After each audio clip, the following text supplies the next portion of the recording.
Todos nós sabemos da importância de resolver problemas, certo? Mas há algum tempo eu venho notando, percebendo alguma coisa nas pessoas, de que elas acham que apagar incêndio é ficar resolvendo problemas o dia todo. Mas não é. Isso vai sugar seu tempo mais do que você imagina e arrastando junto com ele sua produtividade e seus resultados. Fica comigo até o final desse vídeo que eu vou te mostrar como que você faz para ter um pensamento criativo para resolver problemas e se tornar uma referência na empresa que você trabalha e não ficar apagando incêndio o tempo todo. Eu sou Gil, estrategista de carreiras e desenvolvimento profissional e eu te ajudo a ser promovido e reconhecido no mundo corporativo. Primeiro de tudo, o que é uma resolução de problema criativo? Antes de eu entrar nesse conceito, eu quero trazer aqui o seguinte: você ficar apagando incêndio o tempo todo não é resolver problemas, você não faz nada que te desenvolve. Ou seja, para você começar a resolver os problemas, você primeiro precisa trabalhar essa questão de parar de apagar os incêndios. E como que você faz isso? Você começa a criar um ecossistema onde você consegue entregar para as pessoas maneiras com que elas consigam resolver os problemas delas, ao invés de ficar te mandando as coisas para que você possa resolver. Ou seja, isso é o básico para que você comece a resolver problemas de forma criativa, porque você, agora, por exemplo, você tem um problema, que é muitas pessoas te acessam o tempo todo e elas tomam conta da sua agenda, ao invés de você fazer coisas que vão te levar para um próximo nível. Porque você apagar incêndio deveria representar uma pequena parcela do seu dia e não o dia todo. O que acontece é que as pessoas ficam o dia todo apagando incêndio, apagando problemas, resolvendo problemas de outras pessoas e esquecendo de se desenvolver o seu próprio trabalho, a sua própria promoção em si. Então, a partir desse momento, você vai parar de apagar incêndio para que você possa trabalhar a resolução de problemas de uma forma criativa. Se esse é o seu problema atual e você precisa resolver ele antes de você começar a trabalhar os seus processos, o seu próprio desenvolvimento, realmente pare de apagar os incêndios, né? Desenvolva o seu sistema, o seu processo, para que você consiga entregar isso para as pessoas que trabalham com você, para que você aplique, de fato, essa resolução de problemas criativa nos seus problemas convencionais. Porque a resolução de problema criativo ela não vai te ajudar a resolver problemas que é apagar incêndio, porque apagar incêndio normalmente são coisas rápidas e simples. Então, não existe uma forma criativa de fazer isso, mas existe uma forma criativa de você parar de ficar recebendo esse tanto de problema de outras pessoas. Eu já passei por isso e eu já resolvi isso. Então, resolva isso antes de você começar a aplicar a resolução de problemas de uma forma criativa nesses pequenos probleminhas de apagar incêndio. Não vai dar certo, tá? Então, pare de apagar incêndios. E aí a gente começa a nossa jornada aqui. O que é a resolução de problemas de forma criativa? Essa estratégia, nos Estados Unidos, ela chama de CPS, né? Que é Creativity Problem Solving. Então, ela é usada para explorar soluções, mesmo quando a causa raiz ela não é muito bem definida. Quando você não sabe muito bem qual é a origem da causa. Se o seu problema hoje é que as pessoas te acessam demais, você precisa criar esse ecossistema, você sabe qual é a causa. Você sabe, é porque as pessoas às vezes não têm informação. Ou elas têm e elas não querem usar. Eu lembro uma vez que uma pessoa me mandou um e-mail me perguntando algumas coisas e eu já tinha feito a estrutura para que eles pudessem resolver. Ele me mandou, como que resolve tal e tal coisa. Eu mandei para ele o vídeo que eu tinha gravado com um vídeo de 5 minutos, coisa rápida, e falando assim, o que você está me perguntando está no minuto 2, no segundo 33. Ele nunca mais me perguntou nada, porque essa resposta foi tão desconcertante para ele, que ele estava me perguntando uma coisa que eu já tinha ensinado, e estava gravada, e tinha documentação. Então, eu já estou te dando uma dica de como você consegue resolver esse problema de apagar incêndio o tempo todo. Então, quando você tem processos complexos, você tem muitas incertezas e principalmente volatilidade, você não consegue ter clareza de que a causa de um problema é uma só. Eu já enfrentei também situações como essa, que a causa de alguns problemas que eu tive, elas variavam muito. Eu tinha mais de 200 erros. Então, qual que era a causa raiz de cada um dos erros? Eu não sabia.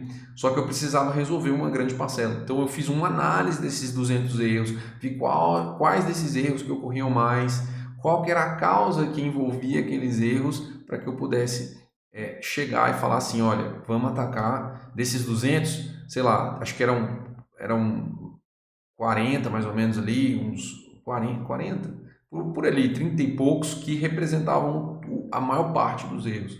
E desses 30 e poucos, eu acho que tinha só uns 3 ou 4 que representava o core, digamos assim, né, a maior parcela total, digamos, né. Então, no final de tudo, né, a gente tinha cinco coisas para resolver, percebe? Então, veja que eu precisei analisar isso, eu precisei entrar nesse detalhe e nessas nuances do processo para que eu pudesse chegar numa potencial causa. Então, a solução de problemas da forma criativa, ela vai te ajudar a enxergar novas perspectivas. Esse caso ele é muito interessante porque eu estava olhando para a quantidade. Então, para a quantidade, eu tinha uns erros que aconteciam que representavam só, sei lá, se eu não me engano, era 10% do custo. Só que se eu olhasse para um outro erro, esse cara representava mais de 90% do custo. Então eu tinha que atacar esse cara de 90% do custo, percebe? Eu não conseguia enxergar isso. Mas quando eu fiz a análise da resolução de problema criativa, eu consegui chegar nesse detalhe. Então você vai ter mais flexibilidade para poder entender e ver de outras formas como que você consegue resolver aquele problema que você está lidando. E essa é uma habilidade especialmente muito útil, porque ela vai te ajudar a se adaptar a mudanças e resolver os problemas de forma muito mais ágil, né? E como consequência, você vai conseguir propor melhorias, você vai conseguir propor formas de ajustar o processo e isso, cara, ganha muita confiança das pessoas, principalmente da liderança, que normalmente são as lideranças que tomam a decisão para uma eventual promoção. E a mecânica por trás disso é muito simples, ela é bem tranquila, você vai perceber aqui, né, que você vai começar equilibrando os pensamentos divergentes dos pensamentos convergentes. Então, os pensamentos divergentes são aqueles que não têm eles não são determinados, não tem um crivo específico, são pensamentos muito soltos, né? Quando eu pegava a quantidade de erros lá, os erros estavam soltos. Eu não sabia aonde, eu sabia onde que eles estavam, o que estava causando, eu não sabia o que estava causando, mas eu sabia onde eles estavam, então eu tinha 200 erros, mas e aí? O que eu vou fazer com isso? Entende? Depois eu comecei a convergir isso, que são os pensamentos convergentes, que são aqueles que são filtrados a partir de um critério. Então, esse critério, eu utilizei uma análise de Pareto, que é o 80-20. Então, eu olhei para os 200 erros e peguei quais desses erros representam a minha maior quantidade, né? Que são os 20% ali. Então, de fato, eu tinha 20% que era o representativo do todo, né? Então, dos 200 que aconteciam, eles eram mais frequentes em situações daqueles 40 que eu tinha mencionado, percebe? Então, foi uma análise que eu fui fazendo ali e, naquele momento, as coisas começaram a convergir para um ponto único, né? Não único, mas um ponto mais claro. Eu comecei a identificar melhor quais eram os erros que mais impactavam o meu processo. E aí, depois que você começa a fazer esse filtro, né, você pega uma coisa que está meio embaralhada, aí você passa por um crivo, né, você vai fazer uma análise, então pegar quais são as quantidades, ou o custo, ou qual que é o parâmetro que você vai usar aí para você, e vai colocar isso no papel, vai analisar e vai falar, olha, eu tenho aqui agora uma visão melhor, então, daquele montante que você tinha inicialmente. Beleza. Aí agora você vai reformular esse problema com perguntas. Né? Ao invés de você descrever um problema, tipo, temos um problema tal, né? Ou temos um problema de comunicação, por exemplo, mudar para o que nós podemos fazer para melhorar a nossa comunicação. É muito melhor você partir desse pressuposto. Então, quando eu achei esses erros que eu mencionei aqui, o exemplo que eu dei, né, que eu tinha 200 erros, etc e tal, eu comecei a pensar assim, o que eu posso fazer para minimizar esses erros? E eu comecei a ir atrás das pessoas para poder entender como que eu poderia minimizar esses erros. O que representava a maior quantidade de custos era um cadastro de uma tabela específica no sistema que precisava ser feito. Precisava ir lá, um parâmetrozinho lá na tabela, e isso resolveria meu problema. Olha só, eu consegui chegar num problema, eu consegui chegar numa causa. Claro que teve uma análise causa-raiz aí depois, mas eu estou só dando um contexto para que você entenda como que a gente vai chegando, né? Você vai cavando ali a solução do problema. E quando você aborda o problema de uma forma mais analítica, e no sentido de o que eu posso fazer para melhorar o nosso problema de comunicação, o que eu posso fazer para melhorar a nossa comunicação, você não está ali fazendo uma crítica direta ao que está acontecendo. Percebe? Então, reformular os problemas em formas de pergunta é o ideal. Inclusive, você pode gastar um tempo até maior para fazer essas reformulações, porque quanto melhor a pergunta que você fizer, mais fácil vai ser encontrar a resolução desse problema.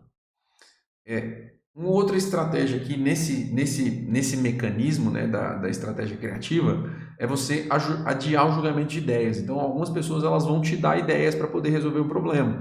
Ao invés de você simplesmente rechaçar essa ideia diretamente, você acalma, né, não precisa rechaçar de imediato, você deixa a ideia ser lapidada para que essa ideia ela possa se tornar até alguma coisa crível em uma eventual situação. É claro, tem muita gente que traz um pensamento meio bobo, alguma coisa meio inútil, mas isso é normal. E o problema é que quando você faz isso de uma forma, né, você rechaça isso, você recusa isso de uma forma muito direta, às vezes as pessoas podem achar isso meio, putz, eu não vou falar aqui porque às vezes o cara vai falar de uma forma não agradável ali. Então, isso desestimula algumas pessoas. Então, não rechace de imediato, por mais que a ideia possa ser realmente meio idiota, né? Não rechace de imediato, é mais uma cortesia mesmo. E se for uma ideia ruim, que depois você chame a pessoa e fala, olha, aquela ideia ali não foi muito legal, não.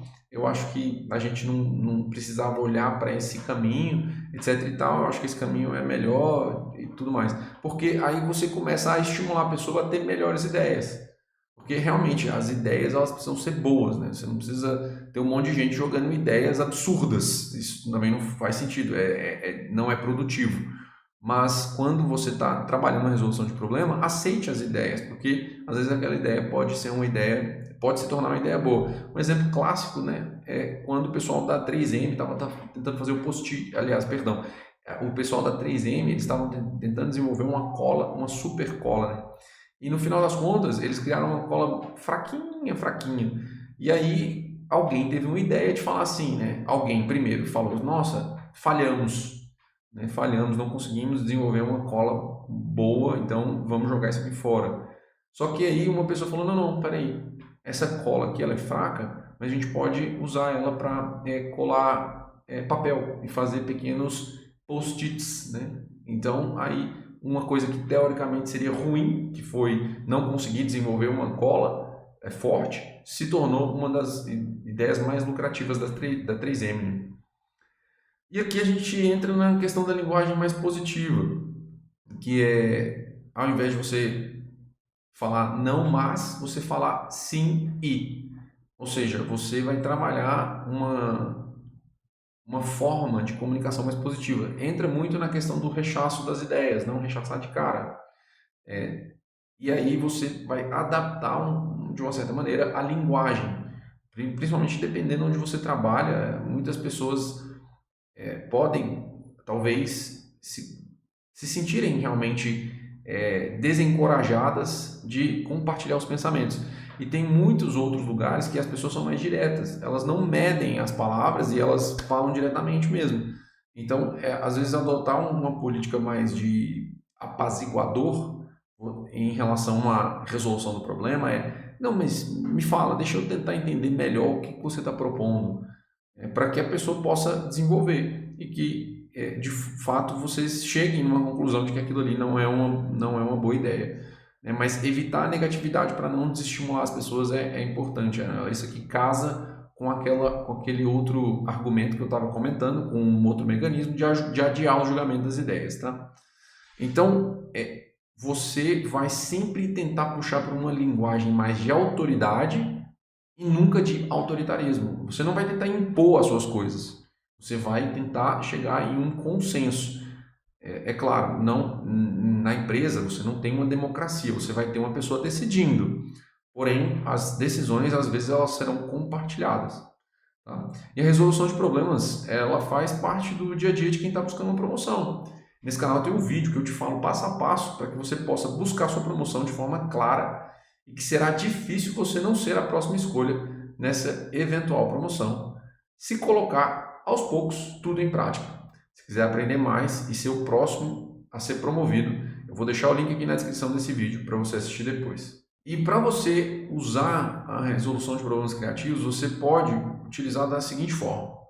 A primeira delas é criar uma história de forma clara. A partir do seu problema, você vai criar essa história e depois você vai identificar nessa história qual que é o fenômeno indesejado do problema. Então, o que você vai fazer? Você vai pegar lá, criei uma história, um fenômeno indesejado dentro da história. Então, qual que é o meu problema? Estou com um problema de desvio de inventário. Né? E aí você transformar isso numa pergunta, por exemplo, né? Como eu posso resolver o meu problema de desvio de inventário? E aí, qual que é o fenômeno indesejado aqui? Desvio de inventário. Aí agora você vai avançar no tempo. Por que isso é um problema? Nesse caso, desvio de inventário no estoque representa um menor valor total dos seus produtos, do seu valor monetário mesmo. Eu não sei se vocês viram, né, mas a gente está hoje no final de 2025 e o Grupo Mateus, que é um grupo de supermercado, eles reportaram 1 bilhão de diferença de estoque. E isso é uma coisa extremamente complicada. Então, se tornou um problema para eles. Inclusive, eu trouxe esse exemplo justamente por causa disso. E essas falhas no estoque, elas costumam representar um problema, uma bola de neve. Se você falhou aqui e não corrigiu, ele vai postergar. Se não falhou, não corrigiu, ele vai postergando. E vão surgir novas falhas. E essas novas falhas vão se somando. Então, quando você avança no tempo e pensa, o que vai acontecer se eu não resolver o meu problema de desvio de inventário? Se eu não resolver o meu problema de estoque? E aqui, gente, eu estou trazendo esse exemplo por causa desse exemplo do Grupo Mateus e porque é um exemplo que é familiar para mim e que eu consigo trazer para vocês de uma forma mais clara, tá? Então, você vai começar a trabalhar em cima dessa história. Você vai começar a trabalhar em cima desse fato indesejado. E aí podem surgir outras histórias. Nossa, será que existe roubo de material? E aqui a gente entra já no terceiro ponto, que é voltar no tempo, né? Então, o que pode estar causando esse problema? E aí, um desvio de inventário hoje, se eu avançar no tempo, quais que serão os impactos disso, se eu não corrigir? E se eu voltar no tempo, o que pode ter causado esse problema? Conferência dos materiais mal realizados, desvio de produção, se eu produzo, no caso do Grupo Mateus, eles não produzem, mas eles compram, então pode ter sido um desvio de nota fiscal, um desvio de conferência, que eu comentei, roubo, será que durante o trajeto do caminhão não houve um roubo? Tá vendo que o negócio começa a degringolar, digamos assim, começa a abrir um monte de caminhos, né? O procedimento operacional incorreto ou incompleto, às vezes você tem um procedimento para receber o material, fazer o ajuste de inventário, mas aí não foi feito, percebe? Então começa a fazer as coisas ali no processo que você tenta perceber. E mais uma vez, né, como que eu trago isso para a minha realidade? Você faz a mesma coisa, se você, sei lá, analista de dados, ou se você trabalha com conteúdo, é a mesma história. Se eu estou produzindo um formato de conteúdo X e esse formato não está me dando o engajamento necessário, e aí você começa, por que eu não estou engajando necessário? O que pode ser? Os vídeos não estão corretos, etc. Eu não estou conseguindo causar não ter um gancho, enfim, tá vendo? Então aqui é basicamente isso. Você vai olhar, você vai voltar no tempo e entender o que está causando o problema, tá? E aí você vai fazer uma análise de causa e efeito. Então, o que está correlacionado com esse problema? O que pode ser uma potencial causa para um desvio de inventário? O roubo é uma causa e efeito. Se as pessoas estão roubando, eu consequentemente vou ter um desvio de inventário. O que é um desvio de inventário? Eu tenho no sistema, que eu não falei, né? Mas eu tenho no sistema uma quantidade que é 10, mas quando eu vou lá no físico, eu olho, tem 5, ou tem 8, ou tem 9, ou tem 12. Pode ser um desvio de inventário para cima ou para baixo, entende? Então, quando você tem essa situação, você vai tentar encontrar uma causa e um efeito. Você vai tentar encontrar uma correlação entre esse fenômeno indesejado. No mês, por exemplo, que você teve mais devoluções de clientes, o desvio de inventário aumenta, porque às vezes o cliente devolveu menos do que estava na nota fiscal, percebe? Ou eu aumentei a minha quantidade de conferências, então eu aumento o risco de ter conferências mal realizadas. Então você vai fazendo isso e vai entrando no detalhe. E é claro, você vai precisar fazer uma investigação dentro desse processo. E ao final você vai buscar os dados para embasar a sua tese. Mesmo que você criar uma história no começo não forneça a solução final. Você vai criar uma história, você não vai chegar no final, senão, às vezes você não vai concluir, você não vai conseguir chegar numa conclusão, mas você vai ter um contexto para os problemas gerais e que você pode gerar novas ideias. E essas ideias, consequentemente, elas vão chegar numa convergência. Então, a solução de problemas de uma forma criativa é isso. É você pegar todas essas 4 etapas que eu comentei aqui e trabalhar em cima da correlação final. Achar o que pode conectar uma coisa com a outra. E existem inúmeras ferramentas que você pode fazer essa análise. Então, uma das melhores é fazer um brainstorming, checar com as pessoas, fazer uma reunião onde as pessoas coloquem as ideias e entender o que pode estar causando aquele problema. O brainstorming é uma ferramenta extremamente eficaz, principalmente quando ela é guiada. Você tem um líder que vai direcionar as discussões, que vai trazer as ideias, vai abrir o debate, vai facilitar a exploração das ideias, já que os membros, né, na hora que você está ali numa reunião com várias pessoas que vão trazer essas ideias, eles vão trazer diferentes conceitos e múltiplas perspectivas. Isso ajuda demais a enxergar por um lado que você não estava enxergando. Um ponto cego num processo. E aí você vai ter o que eles chamam de group thinking, né? Group think, que você vai conseguir trazer um pensamento em grupo e consegue explorar melhor as causas e, consequentemente, a resolução. E aí, o que acontece? Você tem métodos para poder fazer o brainstorming. E se eventualmente não chegar numa conclusão, né, você vai anotar lá todos os pontos e tudo mais, vocês precisam trabalhar melhor os dados. E aí dividir os grupos, às vezes explorar cada ideia particular ou quebrar os grupos e tentar entrar no detalhe. O brainstorming ele não vai chegar na solução, ele vai chegar em soluções potenciais. Inclusive, para você ter uma boa reunião de brainstorming, é muito importante você aprender a se comunicar de uma forma clara e objetiva, que são necessárias em todas as reuniões que você for participar, inclusive a de brainstorming. E nesse canal tem um vídeo que eu te ensino estratégias de comunicação e como você pode aprender a se comunicar melhor e aumentar a sua chance de ser promovido. Olha que maravilha. Eu vou deixar o link aqui na descrição para você assistir depois desse vídeo aqui. E aí a gente tem o método alternativo, para que você possa também trabalhar essa questão da solução de problemas de forma criativa. Esse é um dos mais interessantes, que eu acho mais legal. Eu uso muito ele. Essa ferramenta é o seguinte, você vai abordar como que em um universo completamente diferente você resolveria esse problema. Ele incentiva você a ver de uma perspectiva completamente nova.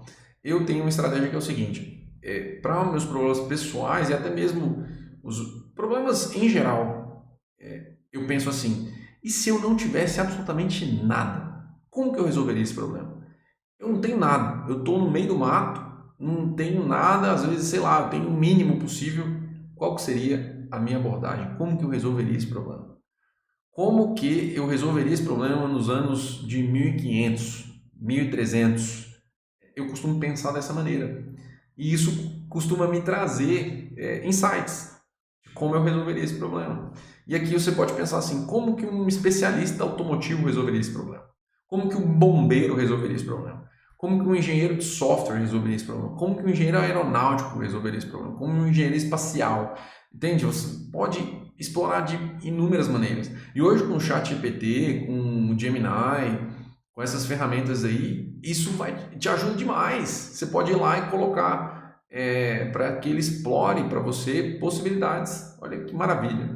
Isso, e ele vai trazer as possibilidades para você. Claro que algumas meio absurdas, mas ele traz alguma coisa. Então, isso é incrivelmente poderoso e pode te ajudar demais na hora de resolver um problema. E lembrando, esses problemas aqui, essa maneira de você resolver esses problemas aqui que eu trouxe, eles não necessariamente vão te ajudar a resolver incêndio do dia a dia, tá? Isso aí já precisa ser resolvido em uma outra área, em uma outra época, digamos assim. Não em outra área, mas em uma outra época, tá? Então isso aqui é para que você consiga explorar melhor os seus problemas em geral, né? Porque ninguém quer uma pessoa que fique apontando problema. Isso aí todo mundo faz. A gente quer líderes, procuram pessoas que resolvam os problemas. Você não aponta um problema sem trazer uma potencial solução, porque senão, para que você serve? Não serve para nada, porque os problemas eles estão lá, apontar problema todo mundo sabe. Agora, resolver um problema é outra conversa. Então, seja criativo nos processos, né, para poder resolver os problemas.